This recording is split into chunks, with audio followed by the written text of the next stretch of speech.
Hey guys, welcome back to my channel. Today's video is going to be a couple of tips, about 5 in total, of things to remember when you're purchasing your first camera.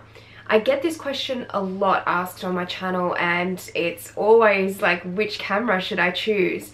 And it's something, unfortunately, that I can't really answer straight out. Choosing your first camera is quite an important task, and it's not something that anyone can really tell you what to buy or what you should have as a beginner. It's really just a matter of learning a little bit more about which cameras are which in the market and finding out which ones are quite popular at the moment for beginners and ones that might be suitable for you. So I've got a few tips here that I think might be good for any beginner photographers who are about to purchase their first camera. And my first tip is to see what interface works best for you. When I was younger and I was choosing my first camera, I had used a Nikon before and I'd used Canon. And between the both, I just honestly preferred Canon's interface, and that was just a personal preference, and that's something you should take into consideration when you're purchasing your camera. Go down to your local camera store and maybe try out a couple of the cameras that they have there, maybe even hire one for a day if you really want to test it out and see what you can come up with. I always recommend testing out a few different cameras before you do make your purchase, because you don't know, you could prefer Pentax's interface even more so than just Nikon or Canon. So it's really important to just test out a few models and see what you like when it comes to that. Each brand will have a camera range that is so varied, and there's so many different models of cameras out there. So it's always important to do your research beforehand, see what is on maybe the beginner range of the market, check out the low to mid range SLR cameras that are out there and see if any of those might be suitable for you. It's all dependent on where you're at as a photographer. If you are just beginning, it's just definitely important to do your research beforehand and see what other people are saying about these cameras as well and these brands. I think along with purchasing your first camera, it might be important to check out the lenses of the brand that you're looking at and think ahead of time and see what you might like to have on your camera at some point in terms of a lens. And I think this can be important because, for example, Nikon, as far as I'm aware, I think, as my understanding is, you can have any Nikon lens attached to any Nikon body. And that's a pretty important thing when you're looking at your first camera and you're deciding what you want to do and how much money you're able to spend on your lenses and equipment and that sort of thing. So I definitely have a look into the lenses as well as the camera bodies. I, for one, knew that the 85mm with Canon, around about the time when I was purchasing or upgrading my camera, I think, to the 5D Mark II, I knew that I wanted that 85mm Canon lens. So I wanted to stay with Canon at that point. I really wanted to have that lens in my kit, and that was an important factor for me in upgrading my camera.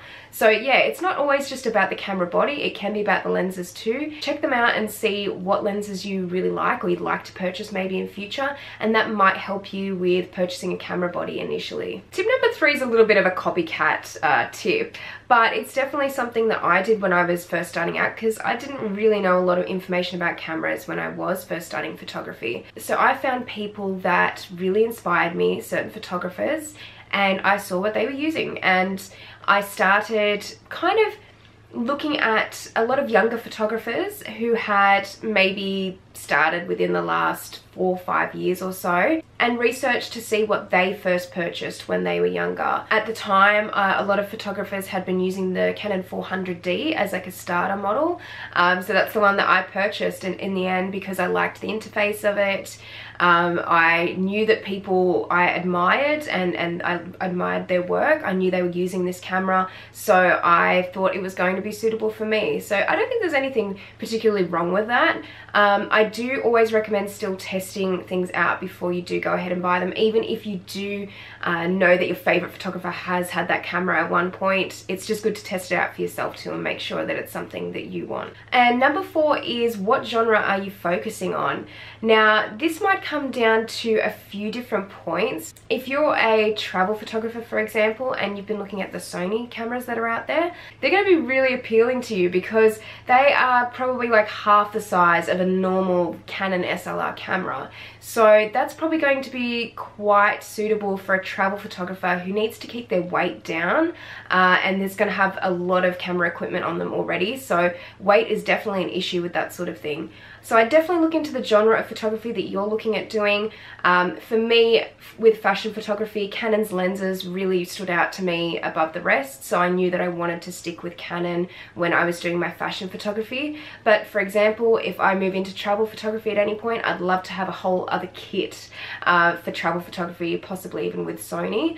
So it's really important to look at your genre and see maybe which camera range is going to fit in better with your genre than others, because that can be the case from time to time. And number 5 is an obvious one, and it is down to cost.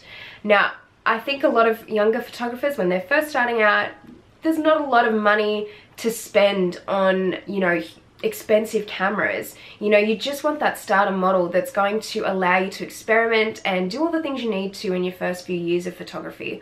So I think cost is definitely a factor, and it's good to do your research and see what is out there for around the price range that you want. There's no sort of use looking at like a 5D Mark IV if you're just starting out and it's going to be, you know, like $5 grand or $4 grand or whatever it is. You want to find the best value for money camera that you can get. That always does take a bit of time to research and have a look around the internet, but I think it's just a part of looking at your first camera. Definitely look for the price ranges and see what value you're getting for your money.